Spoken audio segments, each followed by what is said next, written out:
Thanks for joining us for what I think is a really exciting webinar. The topic for today is about sustainability reports and EcoVadis and how you can use your sustainability reports to really optimize your EcoVadis assessment. So joined Aubrey.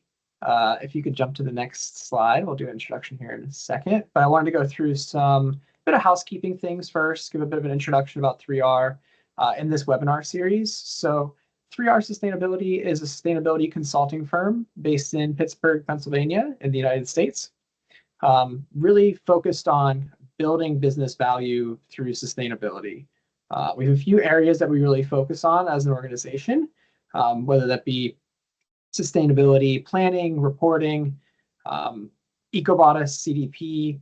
We do a lot of assessments, but we also support clients with their climate work. So you can think of like climate risk assessments, decarbonization plans, greenhouse gas inventories.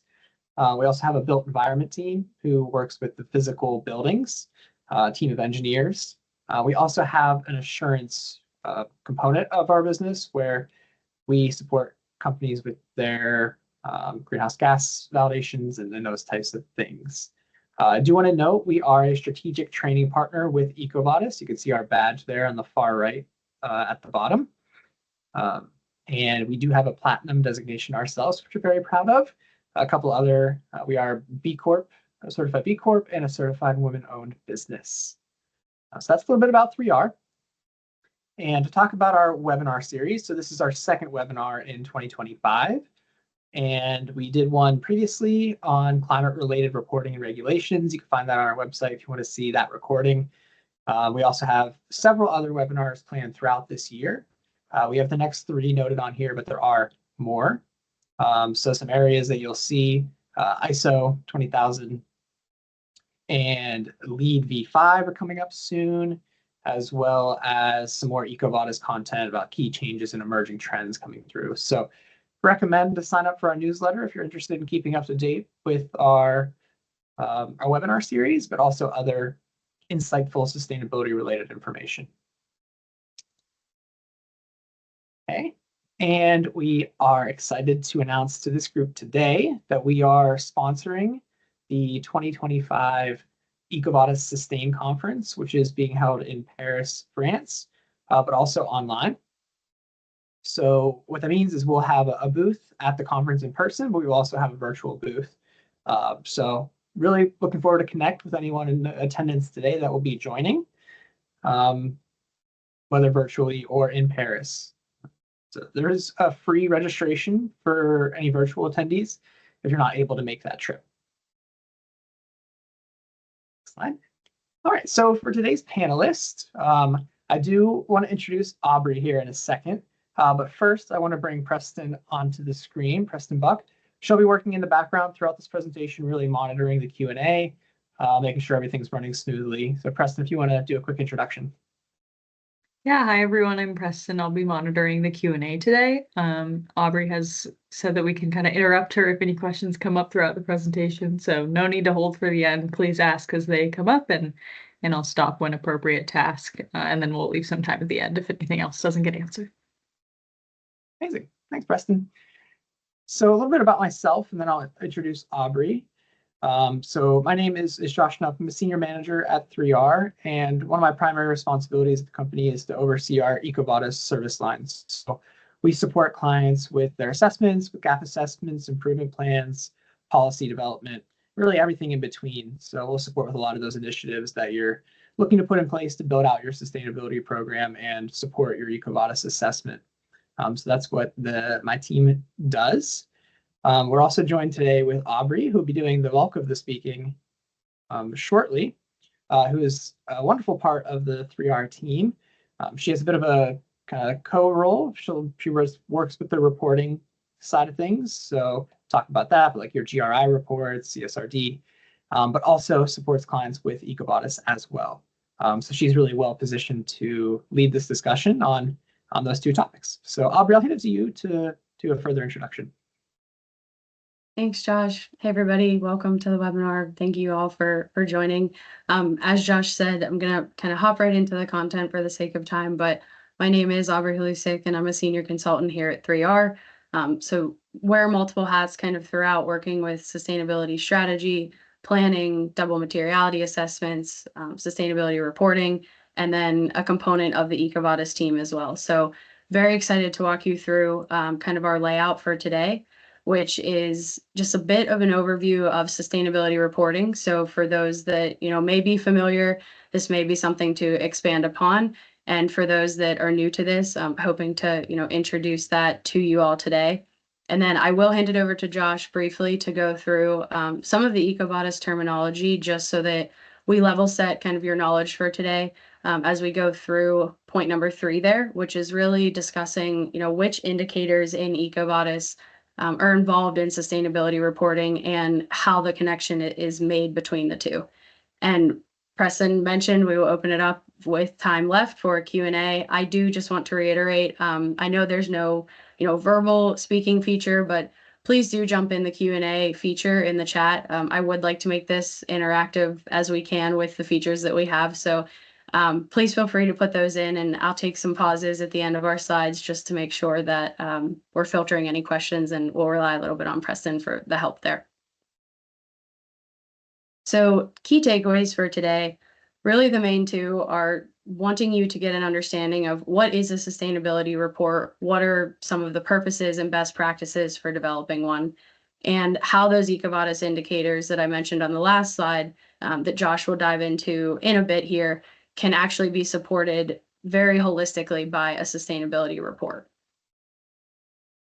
So to start off, just to, again, level set a bit here, sustainability reporting, kind of what is it and why is it important?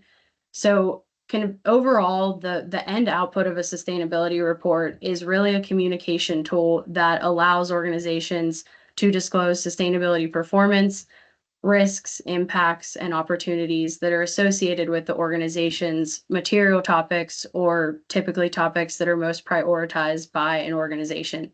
So really the purpose of it kind of gives that external reporting communication piece to inform external and also internal stakeholders how a company is managing those material topics and how they're kind of communicating the plans for moving forward within those topic areas, what goals they have set, what actions they are taking to meet those goals, and any progress along the way for kind of that transparency element. On the right, we've listed some common frameworks that you will see in terms of sustainability reporting. So I won't harp too much on these, but we'll just point out that, if you've seen a sustainability report or have developed one, for your organization, one term that you've probably heard a lot would be the Global Reporting Initiative, which is short for GRI. We tend to call it kind of the gold standard for reporting. So that is one that I would, think if you are familiar with reporting would be familiar to you as we kind of go through this list here. The others, trying to get into, I know Josh mentioned our previous webinars, and so we did do a little bit of an incorporation of IFRS S2 and S1 on the last webinar, which we can send the link out for that after this if you're interested in more information about that. But for a familiar maybe terminology that you may know more, the IFRS S2 standard has absorbed TCFD, which is why you won't be seeing that on this slide, but just incorporating that in case that sparks any familiarity for you all here. And then the last one just being the ESRS, which really is in alignment with the Corporate Sustainability Reporting Directive, also known as CSRD, which is a new EU regulation with pretty comprehensive, reporting disclosures on certain sustainability topics. So just to give an overview of, the 4 main ones that we typically see on the right and the purposes for using a sustainability report. So to dive into it a bit more, just talking about, there's kind of 5 key buckets that we put the importance of reporting under. So the one, on the top left there, I'll kind of go around here in a circle, but basically just reiterating the fact that it allows companies to communicate those risks, opportunities, and impacts that are associated with your material topics, typically determined by something like a double materiality assessment. So having those priority topics and kind of aligning with your stakeholders and having that communication piece as to how you're managing those things and communicating them is really important to, your external stakeholder base. It also allows you to formalize long-term management strategies, policies, procedures, and business plans. And I think you'll see some of this in the examples that we provide a bit later in the presentation.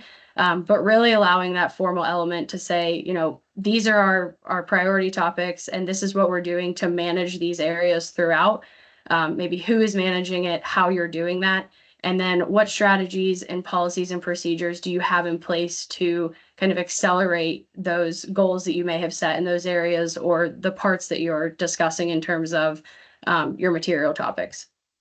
Improving reputation and brand loyalty. Really wanted to put this one on here from kind of that transparency standpoint, and also just allowing for organizations to communicate, possible long-term impact of certain things they're doing within their material topic areas. So typically one that we, see throughout when a report is done, well, and kind of uses the best practices that we look for, which we'll get into on the next slide.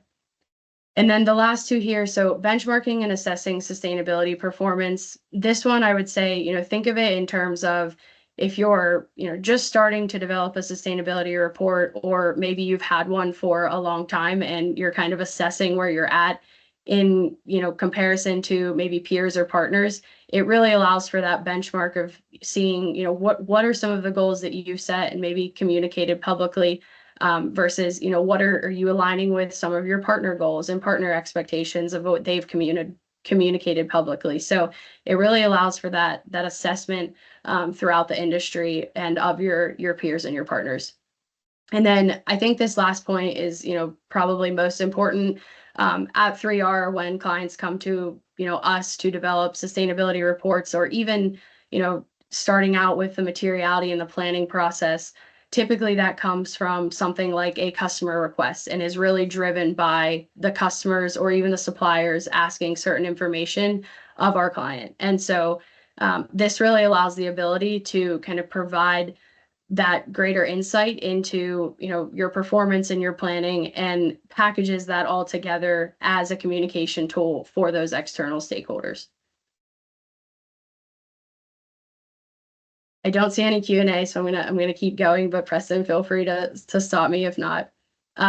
So best practices in reporting. So starting kind of 6 buckets here that, are fairly just important as we kind of talk about the reporting process, both from kind of an EcoVadis standpoint and just a general sustainability reporting standpoint. So formality is the first thing. Just making sure that you're stating the reporting year very clearly. So for example, calendar year 2024, if you run on a calendar or fiscal, in this example, calendar year would be January 1, 2024 to December 31st of 2024. So clearly stating that in your report so that so that the reader knows, what data you are reporting on, what is your management approach within that reporting year. And then also, specific units. So if you're having, metric tons of CO2, or you're reporting on tons of waste, whatever it may be in terms of your metrics, units are very important to specify. Timeliness. So this really just means recent data. Data within the last 2 calendar years is kind of the gold standard, I would say. So just the point here that it's not outdated data, and you're reporting within, not only that reporting period, but kind of bringing the comparability aspect in is, can you kind of start reporting on 3 years of trending data, or 3 years would be kind of best case, but even 2 years of trending data, and kind of having that purpose in here to include a bit of a year-over-year comparison and narrative around the data. One thing I want to mention here is to really think about balance when we're talking about kind of this comparability aspect.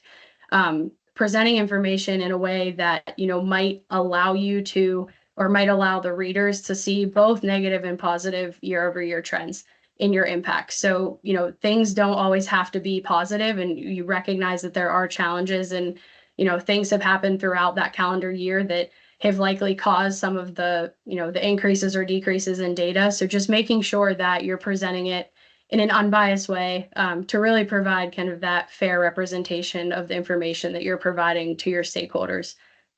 And then compliance, transparency, and reliability. So running through these ones a little quicker. So compliance really just meaning, is it aligned with a standard, something like a GRI or a SASB, or if CSRD is within your scope, then considering that. Transparency just being, is it publicly available to stakeholders? Typically, you see reports published on a website. It is really the first place that you go to find it. So just making sure, is it something that is publicly available for the external reporting side? And then reliability, just accredited kind of auditor has gone in there and verified your data. So this is something that, Josh mentioned earlier as part of kind of the verification side of things. So this is kind of one more tip in the hat there that you can kind of check off as a best practice for reporting. So before we get into some of our specific examples today of how these things align with EcoVadis, I'm going to hand it over to Josh quickly just to level set, kind of go through a couple slides here of the EcoVadis terminology and what they consider when they are scoring reports. Thanks, Aubrey. Yeah, I'll go through these quickly. You'll be hearing a lot about each of these themes as Aubrey continues to present. So we really wanted to make sure that these were very clear up front. So this is an example of an EcoVadis scoring matrix that you may see if you go into your EcoVadis portal. But at the top there, you see the 4 themes. So environment, labor, human rights, ethics, and sustainable procurement. These are the themes of EcoVadis. And on the left, there are 7 indicators. So policies down through the 360 watch findings are the indicators that you can see how the matrix kind of goes across there. So each of those themes has the 7 indicators. And then one other kind of vocabulary thing we wanted to go through, if you can go to the next slide, are the key sustainability issues. So you'll hear this mentioned several times as well. So there are 21 different key sustainability issues. These may be activated or deactivated depending on your industry. That is part of the EcoVadis process when you register, is identifying what industry you're in. And that industry will then determine which of these key issues is applicable to your company. So the key sustainability issues, we like to mention those because they are really quite foundational when you think about the scoring methodology of EcoVadis. A lot of the times it's about how well you are managing and covering the key sustainability issues that have been designated for your company. And then lastly, before I hand it back to Aubrey, this is really what you'll see throughout the rest of the presentation is we wanted to make this distinction of how important a sustainability report can be for your EcoVadis assessment. So when you look at the 7 indicators down the left side there, really 6 of the 7 can be supported in some way with a sustainability report. So we really advocate for our clients to complete these reports. As Aubrey mentioned, there's a lot of reasons to them, but one of the advantages from EcoVadis perspective is it's a good way of consolidating and communicating your progress towards sustainability as a company, and then that can be used as evidence for many of the questions in the assessment. Just to give an example, we have several clients that use their sustainability report. They attach it to 150 or 180 different questions, different times in their assessment. So it can really be used quite broadly when you're filling out the questionnaire.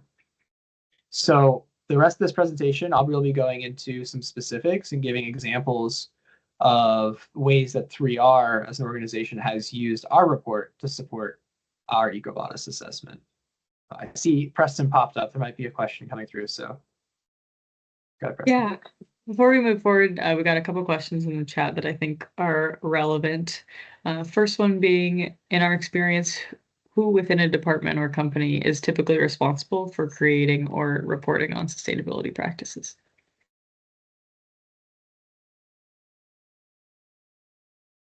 I can take that. I'll say it varies a lot. We actually work with a lot of different functions within a business. So I think it's becoming increasingly popular for a sustainability function to exist within a lot of our clients.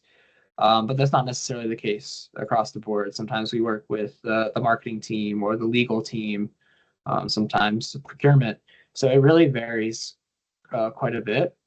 But we have found that it is really advantageous to have um, kind of a centralized group that is overseeing it, and then can pull in the applicable um, functions within the business as needed. Because as we all know, sustainability is really a comprehensive kind of field, and it does touch on many different parts of a business. So it depends. Perfect consulting answer. I'll say this one and maybe answer it myself, actually. Someone mentioned or asked if they want to audit their sustainability report, which standards should the document be audited against, since there are no official reporting standards? If they create a report in accordance with GRI or the SDGs, could they still obtain a third-party audit? And yes, SAS, Sustainability Assurance Services, is a division of 3R. We a lot of the time use AA1000, so our practitioners are certified to audit against the AA1000 standard, and that is accepted for EcoVadis as well. So GRI reports and reports with the SDGs can be audited against that standard, and there are a couple other ones as well, but you're right, there's not an ISO for the reporting process in general, so AA1000 is what 3R and SAS typically uses. We have a bit more, but I think that they may be answered as we go on, and if not, I'll jump back in. Thanks so much. Aubrey, I'll hand it back over to you to really dive into it. Sounds good. Thank you both. And Preston, if there's one that aligns well with kind of the slides, just stop me at the end and we can get into it. So thank you guys for putting questions in the chat now. It's nice to have some interruptions and good interruptions and positive ones. So appreciate the interaction there. But we're going to jump in, as Josh said, to really, I think it's beneficial to see live examples of how these things kind of are correlated. And so that's exactly what we did with 3R's report, is we took kind of our report and, removed some examples for you all today to visualize, to see how, these are aligned and can effectively be used in a report to then, upload as evidence to your EcoVadis submission. So I'm going to go through each of the indicators, and starting with policies, as an example here. So the slide format kind of follows the same call outs here, but just going to go through each indicator itself. So policies being, kind of general principles or statements around, improving sustainability in different key areas. So Josh mentioned those key sustainability issues at the beginning of the EcoVadis terminology. And this is really what, you kind of look for in terms of those qualitative statements. So you can see here, that 3R has a commitment to pursuing a low carbon economy by reducing our own greenhouse gas emissions and helping our clients do the same. From the qualitative side, kind of that principle and statement language, that is what's covered on the left. But then you also see, and related to that second bullet there, that there is some sort of kind of absolute or relative quantitative and or time-bound, target within that defined time frame, which obviously explains the time bound there. So you'll see, just using number 1 as an example, having that quantitative sourcing of 100% of energy from renewables by 2025 with a time-bound commitment on it. So these are 2 ways that a qualitative and quantitative commitment can be used from a policy perspective in your report, and communicated, to your broader external group of stakeholders, and then also used in the EcoVadis submission as evidence to do the same. So I'll move into kind of endorsements now. Really, endorsements means that, your company is publicly adhering or committing in some way to meeting certain objectives and principles kind of defined by a recognized or validated third party. So we use the example here of, upholding the 10 principles of the UN Global Compact for ourselves and for our clients. So we make this distinction right in the report, as the endorsement is the UN Global Compact, and that is also, utilized in the EcoVadis submission. As Josh said, a lot of our clients and when we help with EcoVadis submissions, the report is typically the first place that we go to look for information, useful information that could be used. So this really is just, again, to kind of reiterate that process of, you can use the last example of policies in one section of the submission, and you can use this example in the same report, just a different section for endorsements of the submission itself. And it will continue like that throughout all of the indicators. So measures, kind of getting into what are the actions then that you're doing or have implemented or are planning to implement to address certain criteria. So really, again, those key activated issues throughout the organization, and kind of how are you displaying that in your reporting. So you can see here, we've labeled 4 different types of measures that EcoVadis looks at from an information security standpoint. So kind of as you go through these 4 on the right, there's a relation in our report as to, how we are meeting those actionable items. And so showing just kind of the relationship there and the correlation of the 2. So just to kind of pick one out here, the 4th one, the whistleblower procedure to protect third-party data from unauthorized access or disclosures. We communicate in our report that, we include a reporting and communications procedure for our own staff to report any information security concerns, and the immediate response and escalation steps to follow. So we outline that process in the report, and therefore, kind of cover that measures category, which checks, in a sense, that box of the whistleblower procedure there in number 4.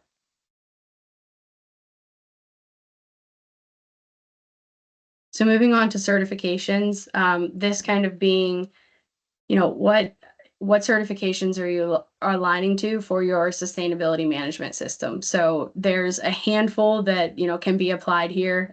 B Corp, we have up there, woman-owned business, any ISO certifications. So we threw a couple, up there as examples, but, any of these third-party certifications that can be mentioned in your report. So you'll see here that we mentioned that we are a certified women's business enterprise through the Women's Business Enterprise National Council.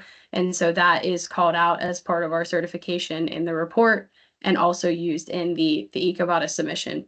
I do want to call out here that although this is in the report, one distinction to make just from to ease any confusion is that this is kind of that it's the coverage piece of the certification that we have it in the actual report itself.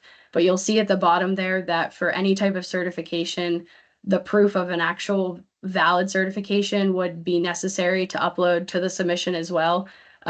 This just does a very nice job of including it in your report too, to communicate that to your external stakeholders. But really that there's certain elements like the dates and the timing of certifications that EcoVadis really looks for. And so that would also need to be provided for your submission in addition to your report. Preston, before we get into the last one, I'm going to pause for questions. And if you tell me to keep going, I'll keep going. There's one that might be relevant here. Someone asked about kind of comparing year over year when a metric increases or decreases. So they were talking about like if an emissions increases, does EcoVadis care about that? Or are they just caring that you're reporting in absolute values? That was one part of the question. And then as you've gone through a lot of reports and seen this, do people ever adjust their emissions to determine whether they're doing better or worse? So I'm guessing like maybe comparing to growth. Josh, maybe you can answer the first part. Yeah, I'll jump into that first part. So largely EcoVadis is looking for transparency and looking at your management system to identify if you are tracking the data. So from a scoring perspective, the most important thing is that you are tracking it and you are reporting it. Performance is considered less, And the reason I say I include that is because when you look at the carbon module, which is a bit different than the scope of this, but there are questions on there about how you are trending towards meeting your target. So if you have a greenhouse gas emissions target, they are asking if you are on track or if you're falling behind on meeting it. But that's a bit in the weeds. At the highest level, it's really about the management system and if you're tracking it and if you're reporting it in a transparent way is the most important thing. And I think to answer the second part of the question, it kind of depends if you're reporting absolute emissions or kind of a you can compare it to growth or kind of employee count. Intensity, that's the word I was looking for. Thanks. Intensity count, which is sometimes emissions over employee count or emissions over products developed, etc. So again, that's a bit in the weeds, but yeah, we definitely support clients with kind of understanding what makes sense for them. Another question for either of you, could you give an example on a measure within procurement? Policy or an action that they can report on. I think maybe we need to clarify that a measure is kind of like an initiative within EcoVadis. So could you give an example of within procurement? Yeah, sure. So a measure that EcoVadis would be looking for is, do you have a supplier code of conduct in place? As kind of one of the more introductory measures. And that could certainly be put into a report saying, in 2024, we drafted a supplier code of conduct, and we are distributing that to our top X% of suppliers to ensure compliance with our expectations, something along those lines. Yeah, I'll leave it at that. I think that's probably the most straightforward example, but you could do that for the other questions or measures that are asked about as well. Great. There are two more, but they're a bit more general, so I'll leave them for the end. Sounds good. We're almost there. So actually wrapping up with one more slide here. So leading into kind of the reporting and coverage, we group these ones together and for purposes of, I'll kind of explain the difference of each, but from a reporting standpoint, these are really, looking for examples of quantitative metrics and or key performance indicators that are tracked against an organization's key sustainability issues. So, whatever those issues were that were kind of toggled on in your questionnaire that Josh mentioned earlier are based on, industry, size, and location. That is what you would look to at least report from an EcoVadis perspective. And then, ultimately anything from kind of your maybe double materiality assessment or such that has outputted your topics, and any other kind of metrics that you would want to report in alignment with those can also be included. But just bringing in that key sustainability issues kind of language again from an EcoVadis perspective. So you can see here, and I know we just talked about kind of emissions here, but as an example, wanted to really pull together 3R's report with some of the things that we talked about earlier in terms of best practices for reporting. So you'll notice that, we have the relevant data within the last 2, calendar years that has been reported. And we will have an updated report coming soon. So you would have seen the 24 data in the latest report. But with that kind of lens on for the reporting year being last year, we have the defined metrics here. So you can see for emissions, the metric tons of CO2, and then the 3 years of trending data with that explanation of, we saw a significant increase in our emissions and kind of explaining that narrative, around it. So wanting to pull the reporting aspect in, and then for the coverage aspect, just giving an example of this, I think is probably the easiest way for somebody to kind of wrap your head around it. So for example, it's kind of looking for evidence of that quantitative data points across your organization. So an example of this would be, if you have ISO certifications, whether it be 14001 or 9001, across the organization, which sites have those certifications. That would be a coverage question. And then you would need to provide the relevant percentage of sites and also the relevant certifications, because if you recall from the certification slide, you do need to upload, the relevancy of and timeliness of the certifications that you have for your company and organization. So rounding it out here, with that reporting and coverage, kind of those two indicators, and then opening it up for Q&A. So happy to take, Preston, those other two questions or any that, others that may have filtered in, but really appreciate everyone's, time today and spending with us, and happy to answer anything that you have now, or even connect afterwards to discuss further if you prefer. Thanks, Aubrey. Yeah, the Q&A is going crazy. Thank you all for participating. Okay. Someone said, one of the hardest steps for businesses starting out on their sustainability journey is setting and getting leadership alignment on targets and goals to report against. Are there any best practices or guidance on how to approach target setting?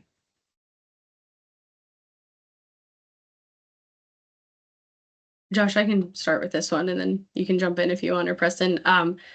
That is definitely right and true. It's definitely depending on kind of where you're at in your journey. And so we kind of, as an organization of 3R, we try to meet you where you're at in terms of understanding, have you set any targets kind of in the past, or what are your key areas that you're really looking to align targets with? Because you really essentially want to set targets that possibly do align with your EcoVadis submission. That is one thing that EcoVadis looks for in terms of kind of relating it back to those quantitative commitments in your policy, in the policy indicator.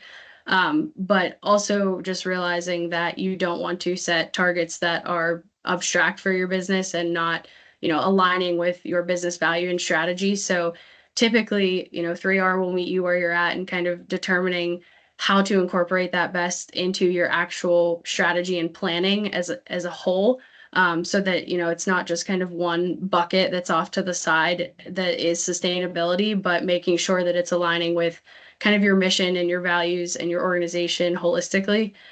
So really taking that approach is something that I think is super important for organizations to recognize.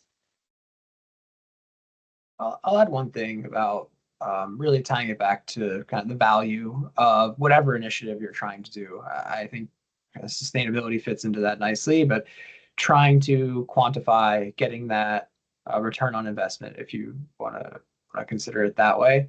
And one way that sometimes we look at that is what your customer expectations are. Aubrey alluded to earlier that a lot of times some of these decisions are market driven, where if you have certain customers that are really pushing you to do certain initiatives, then thinking about that relationship as a revenue protection or revenue advancement potentially.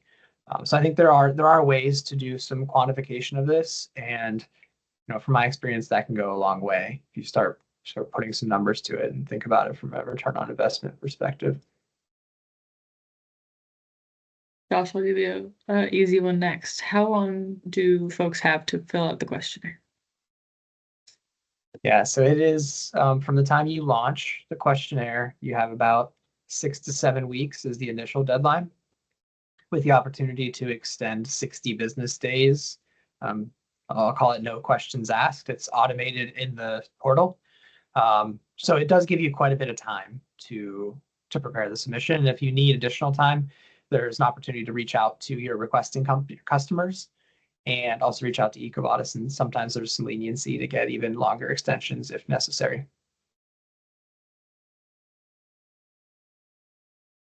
We have a follow-up to the sustainable procurement measures discussion we had earlier.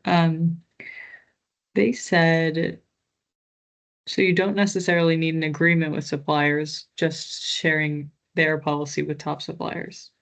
And Josh, maybe you can clarify that both are good, but there's kind of steps within the process of developing your sustainable procurement program. Yeah, definitely feel free, whoever is interested in this, feel free to reach out and we can discuss this in more detail. I'll give a bit of a generalization on building out a sustainable procurement program. but I like to think of it as a funnel of sorts, where you, at the top of the funnel, you're looking at your supply chain at large, and you're really more focused on your internal operations. So developing your sustainable procurement policy, or supplier code of conduct, the kind of an internal directive, I guess. And it's at the largest scale. So it's across your entire supply chain. And then the reason I like to think of it as a funnel is because as you advance in your sustainable procurement program, you will become more specific on who you are engaging with, which suppliers you're engaging with. But as you do, uh, but you're doing more engagement as you go. So where you started at the top, where it's more internal, now you're starting to look at a supplier completing an assessment, whether that be an EcoVadis assessment or your own Microsoft Forms or something like that. Could be a next step. And then as you get more advanced, you get into on-site audits of your suppliers, or other incentives for your suppliers to take certain actions. But that is tailored to either suppliers that are deemed riskier from a sustainability perspective, or they're more critical to your supply chain, is another way to think about it. So I hope that answered it somewhat, but yes, please feel free to reach out and we can talk more specifics on that. Aubrey, one, I think for you, someone asked if we could provide a template or reporting tool to reduce manual processes across company departments within as we're developing reports. Well, we don't have a kind of open source template, but maybe you could talk about the process when we do work with customers collecting data. Yeah, sure. So from kind of that standpoint, I do want to reiterate, I think one of the questions before too, pulling this in, kind of asked, who do you work with or who usually owns that? And I think Josh made a really good point of, somebody may own that or a sustainability committee may own the process of it, but sustainability reporting is very important in the sense to pull other stakeholders in internally across functions. And so one thing that we kind of do at 3R is, we have our kind of internal resources to identify, after you figure out and identify what your material topics are. From there, from those topics, who do we need to engage and what data do we need to collect? So, particularly if you're following, say, GRI, for instance, there are certain, metrics and KPIs that need to be collected based on your material topics, essentially, for a GRI report. And so those topics are, or I'm sorry, those metrics are out there and defined by GRI. So we kind of internalize that and templatize that a bit to then go through and say, okay, we need to meet with, maybe your EHS manager on the energy and emissions data. And we need to, discuss what you may have in place or what you may track already. And, things that may be improvements to discuss in terms of kind of long-term planning if you do not have this data to report. So just as an example, and then another one would be, working with kind of maybe employee demographic data or, any social practices could potentially be utilizing your HR department and bringing them in to say, okay, these are our material topics in the social aspect, and we need to go collect this data, what we can at least, for our report, and, kind of have that as a collection process itself and really go to those stakeholders and rely on them to provide what they can. And then, come back and kind of succinctly then put it into the report with that narrative and content around it. Thanks. I think we might have time for one more. Josh, could you help answer if there's any advantage to EcoVadis scoring in having your carbon emission reduction targets validated by SBTi, or if it is equally important to show that you're tracking and transparently reporting, if that's equally important to just setting goals and measuring progress? So they're both important. They have different indicators are impacted differently by those two different components. So SBTi would be supportive of your endorsements indicator and the environment theme. And then the tracking is more on the reporting and coverage side of things. So yes, SBTi does have it is advantageous for your score. Awesome.